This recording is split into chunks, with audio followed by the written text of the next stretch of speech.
Hello, sports fans. Jim Coyle with Indiana Sports Beat Radio. Thank you for stopping by our YouTube channel. Make sure to hit the subscribe and notifications toggle so you never miss a thing. All of our content up here every day. Looking forward to it. Thank you, and we'll see you on the radio. To Indiana Sports Beat Radio, brought to you by the Hard Truth Distilling Company in Brown County, Indiana. So for the thousands in attendance and the millions watching around the world, it's time! 3 on the way. Oh! It went in! It went in! And Indiana wins the ball game! Know your role and shut your mouth, you jabroni!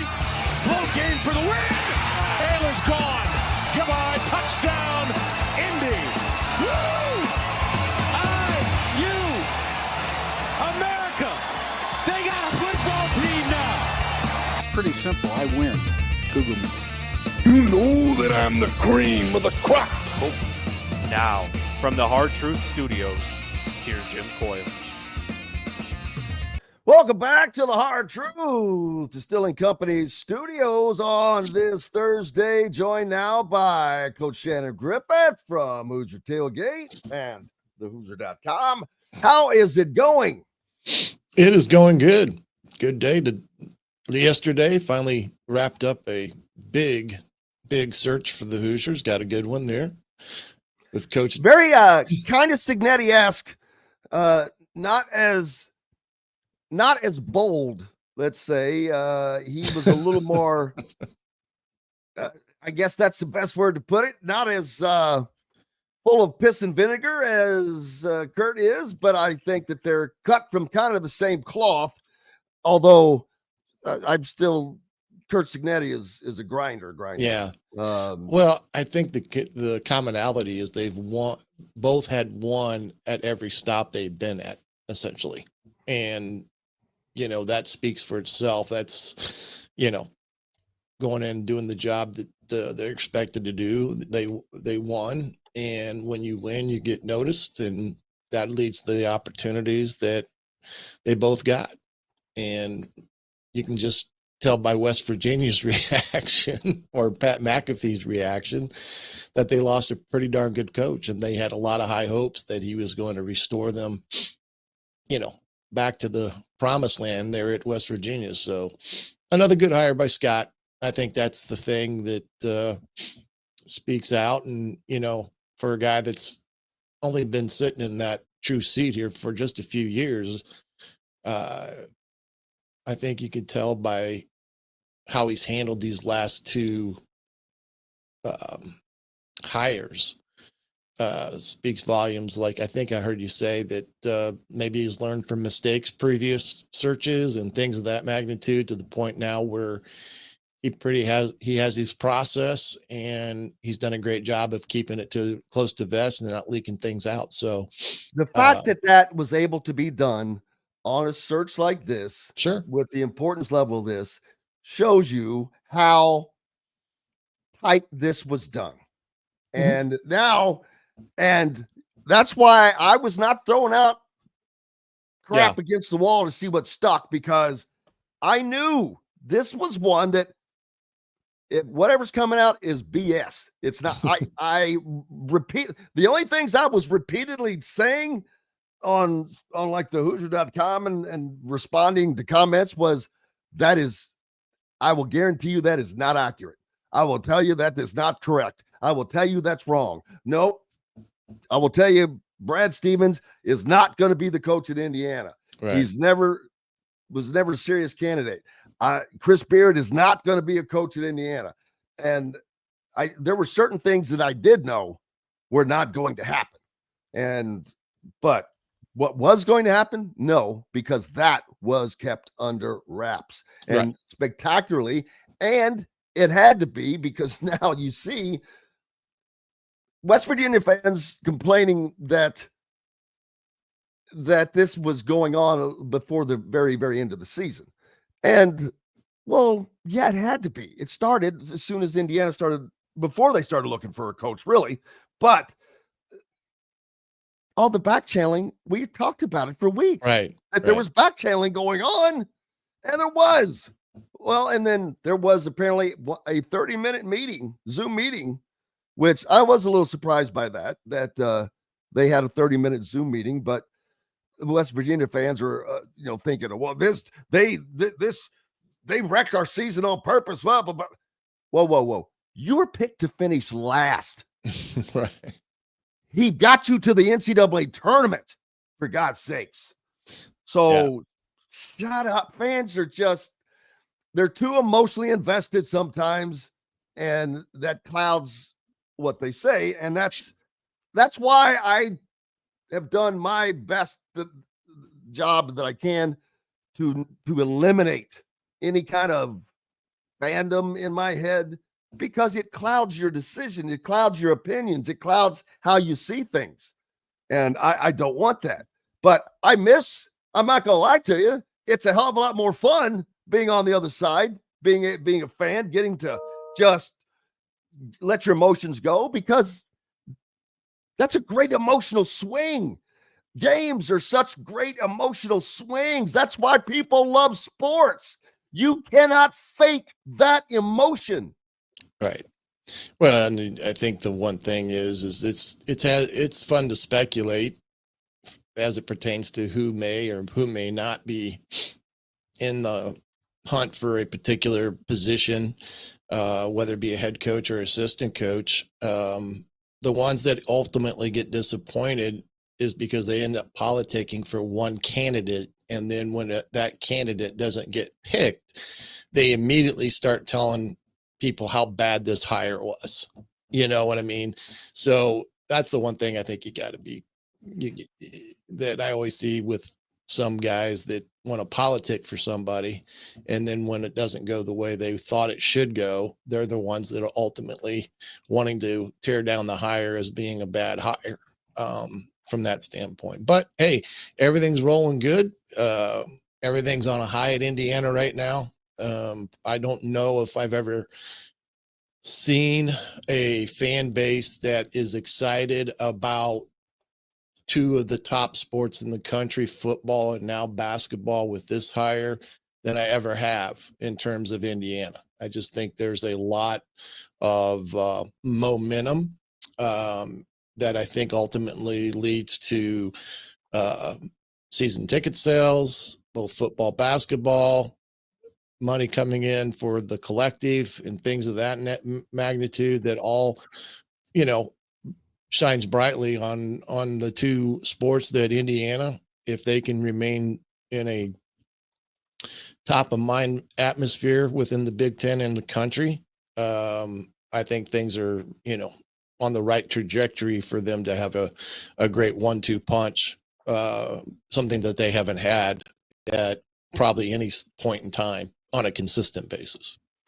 Yeah. And, my favorite saying, winning cures everything. Oh yeah. So right.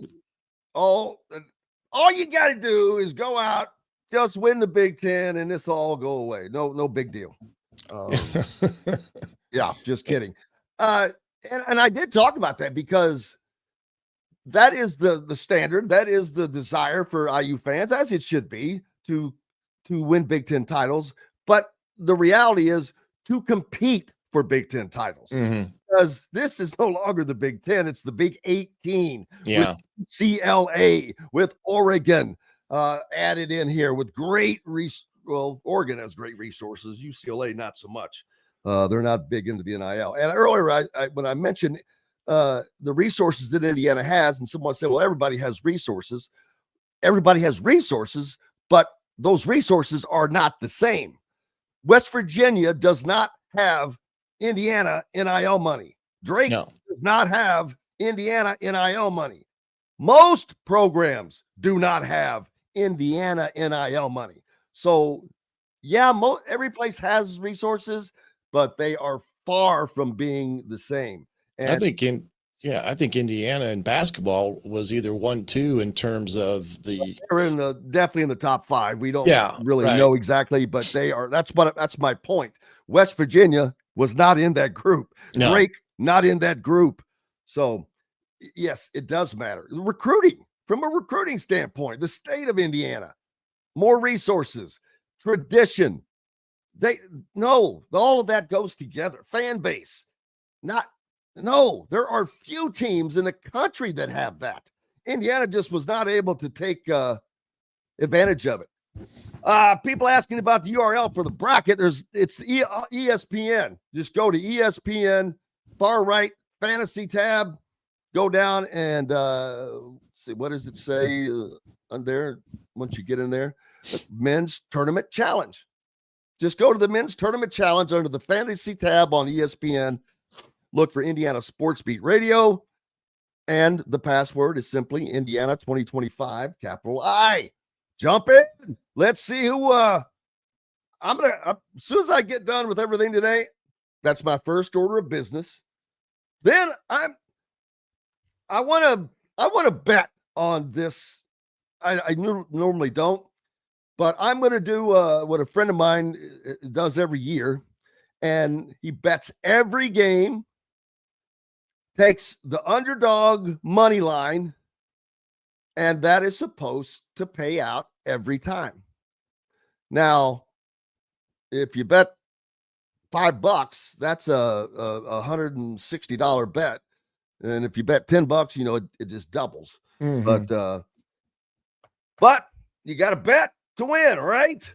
So that's I'm going to test that theory. I'll let you know how it goes, but I'm going to test that theory. It's spring break, man.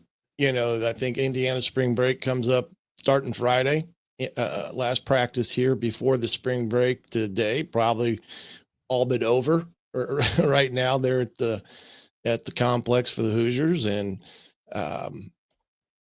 had a chance to chat with Bryant a little bit back and forth text message wise this past week. And I think feels pretty comfortable with what they've got in terms of who they got returning.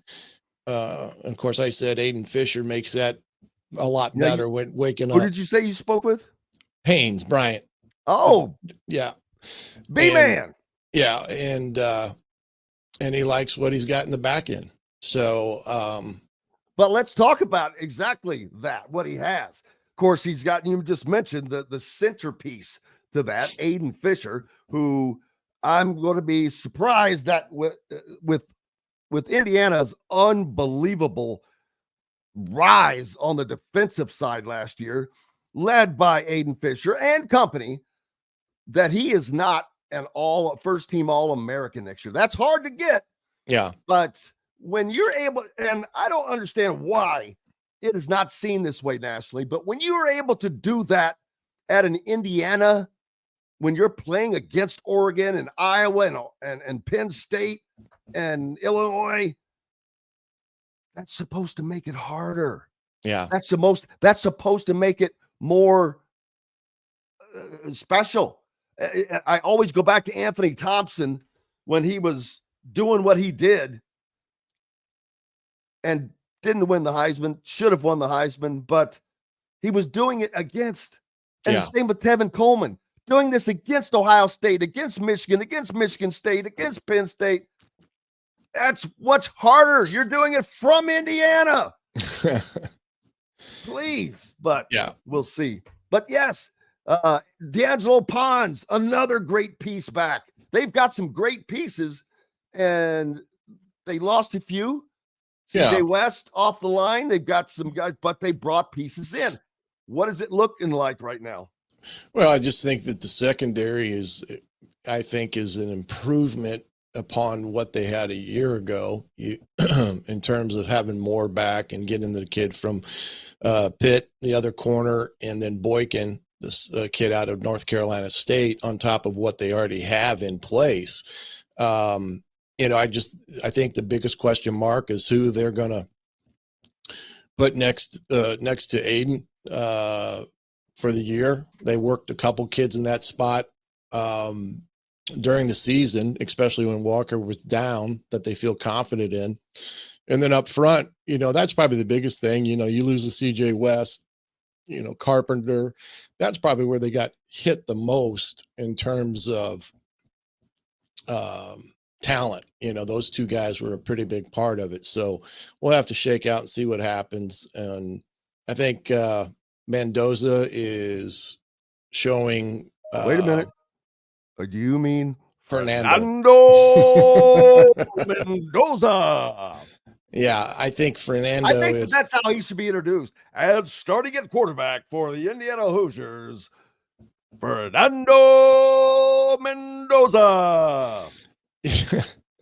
Yeah, I think, the biggest thing with Fernando is I think that he's getting more and more comfortable within the scheme, getting the ball in and out of his hands quicker and things of that nature.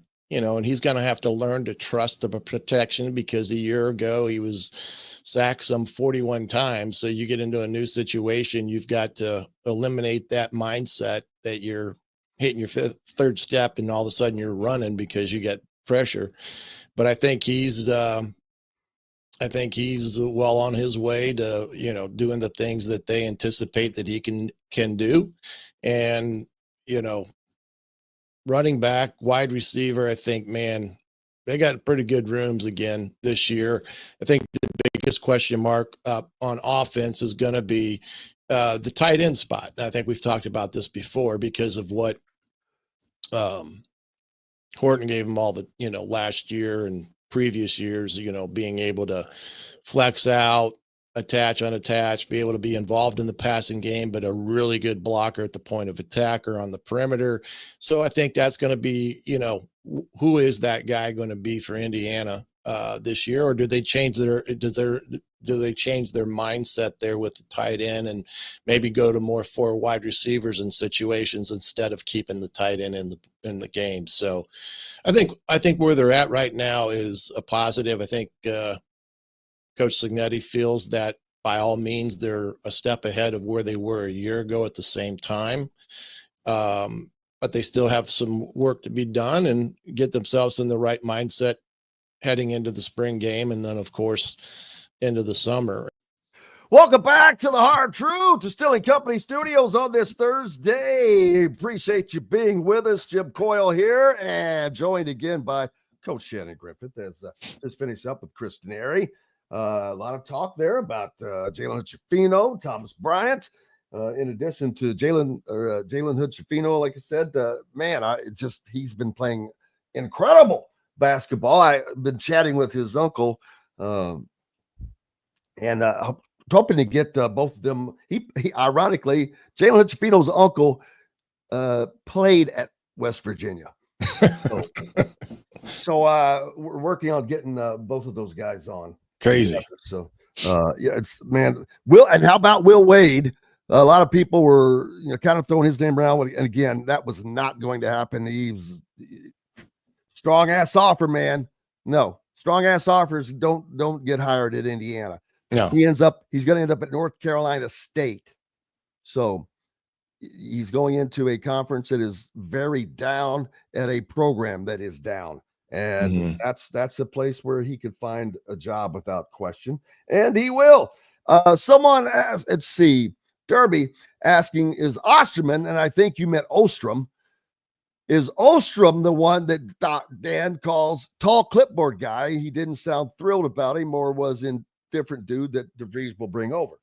Well, I would imagine it is Tom Ostrom he's talking about, because I've said numerous times I would be surprised if he winds up in Bloomington. He's a former number 1 assistant to Archie Miller during his tenure here.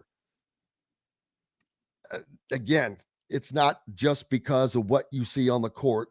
Just remember, you don't know what you don't know. And I'll leave that one with that. Coolio asking, why would Ostrom not come to IU? And similar, why is it surprising he got hired at WVU? Well, again, you don't know what you don't know. And sometimes there are things that go on that are not all that known, but don't need to be said necessarily by me or other people. And just because you know something doesn't mean you have to say it or talk about it all the time. If it's something that is newsworthy, yes, but there's a line you have to learn to walk, right, Coach? Yeah, there's things that need to be said, and some things that need not to be said, and keep it at that. And because it's not really a pertinent issue at this point to talk about things like that. So, and just to clear people up, Zach Osterman is the IU beat writer for the Indy Star. Tom Ostrom, Ostrom, is the former Archie Miller and Darren Vries assistant coach.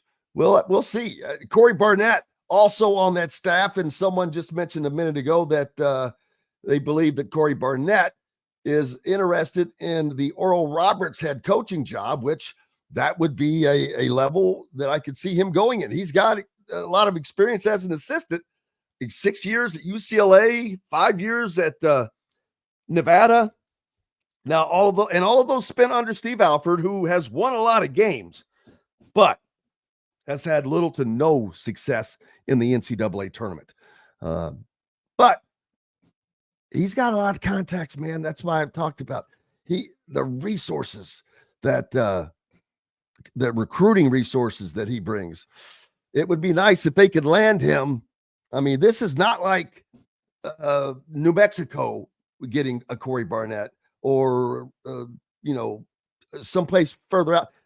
This is a school in the middle of where they have the deepest roots of recruiting. So, Jason has an interview with Andy Moore Honda. Wish him luck. My brother, send me a message. Let me know what it's about, what position it's about, and see if we can throw in a good word for you. Appreciate you being along. Jason has an interview with Andy Moore Honda. Great. And as a matter of fact, if anybody looking for a new or used Honda, no better place to go than Andy Moore Honda, right in Bloomington. Michael just wants to win again. Cisco Sunrise. The conspiracy for Indiana and WVU to miss the tourney so Indiana could hire DeVries is great. Yeah, it is. And that, you're right, Cisco. And that just falls back to my fans are too emotional to be rational about things a lot of the time. But it's not just fans. I mean, people are like that in life. Some people that if you're not giving them information that benefits them, they shut it out and cannot have a rational discussion to even listen to why they're not correct.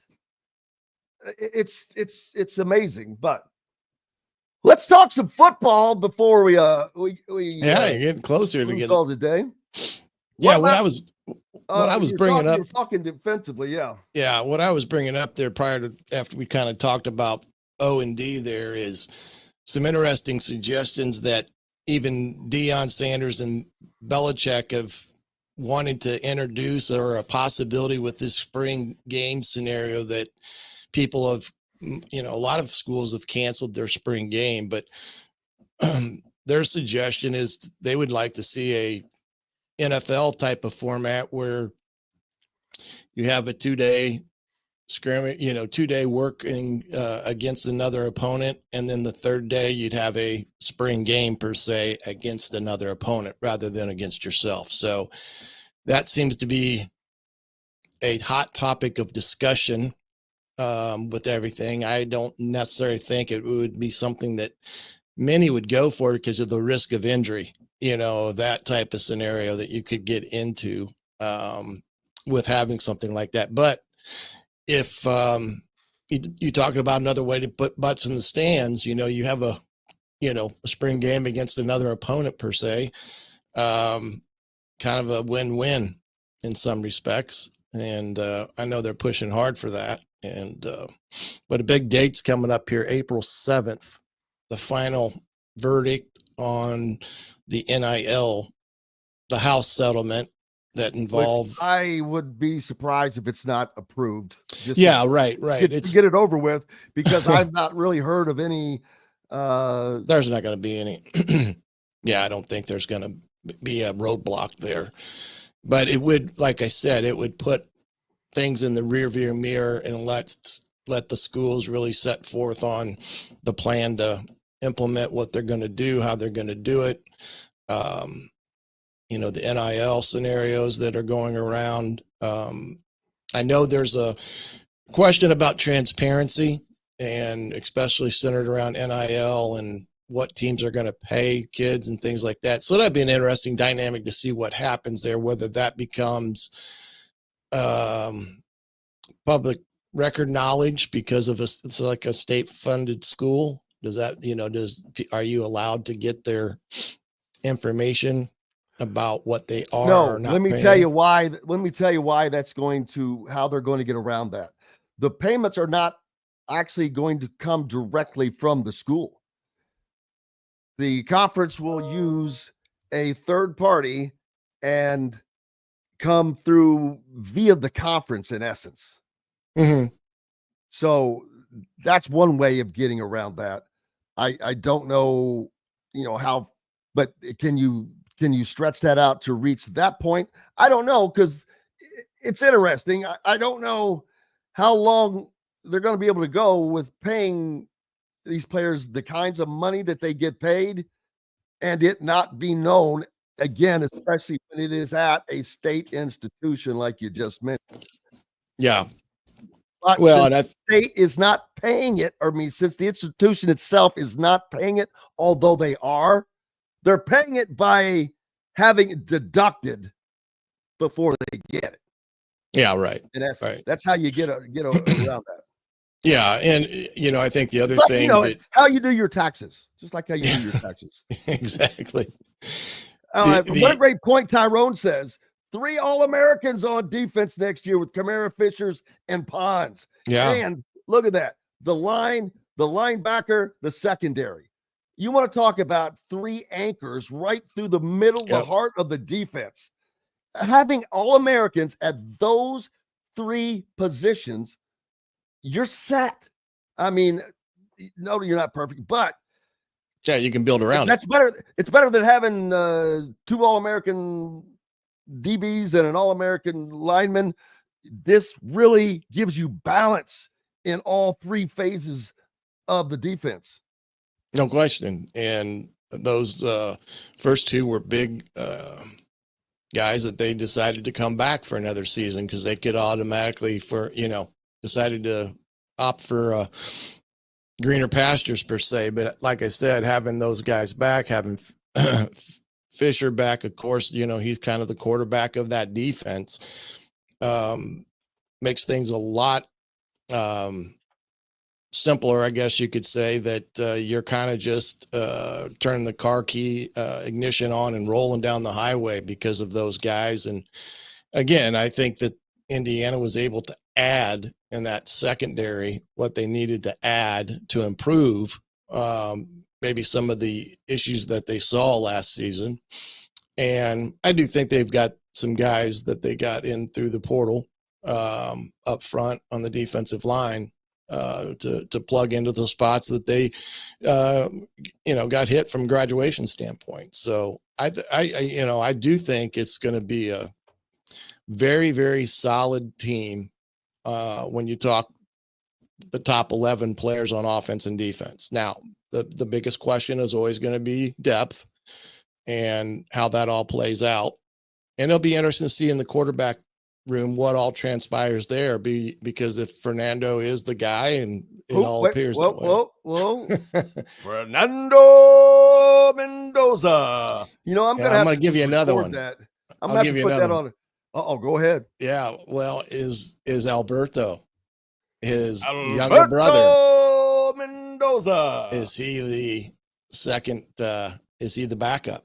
Or is Grant Wilson the backup? So, there's some scenarios that have to play out, and that's why I think the second half of spring practice that comes up here after the spring break that Indiana's having right now are going to be critical for those positions where they're looking for depth. So there's going to be a lot of competition here going through the latter part of spring ball, and they may start pulling off reps of guys that, don't need the reps and getting the reps to the guys that they need to truly evaluate for a depth perspective.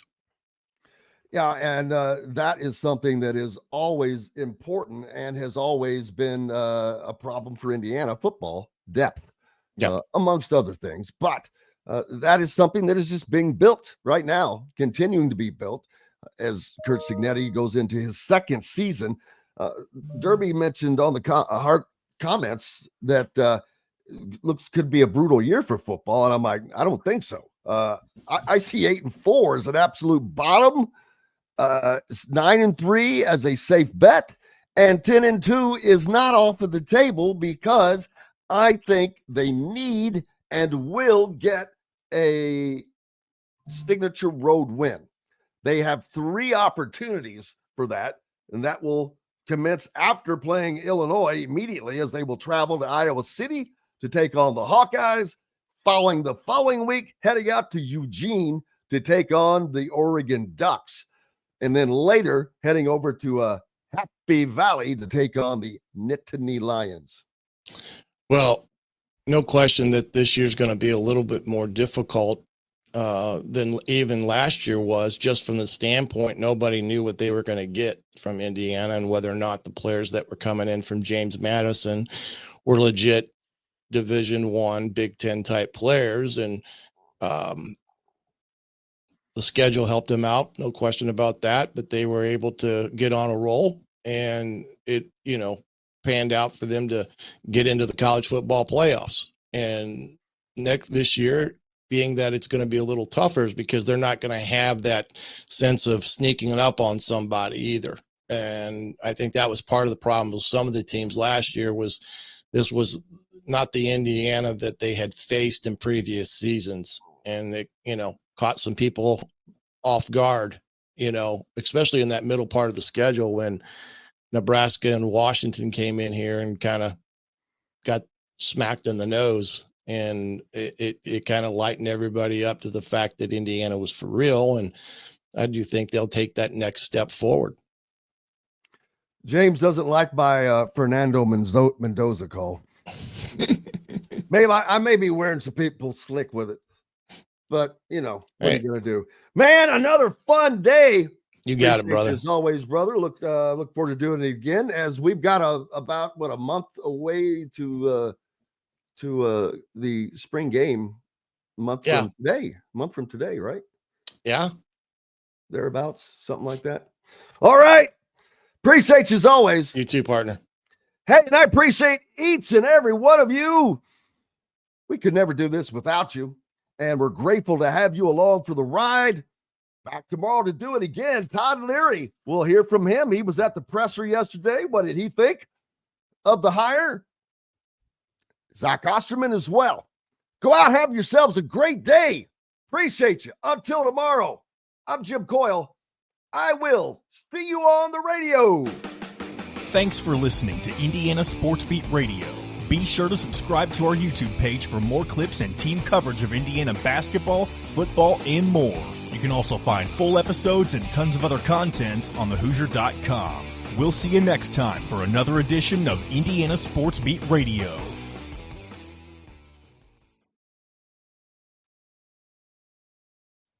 Hello, sports fans. Jim Coyle with Indiana Sports Beat Radio. Thank you for stopping by our YouTube channel. Make sure to hit the subscribe and notifications toggle so you never miss a thing. All of our content up here every day. Looking forward to it. Thank you, and we'll see you on the radio.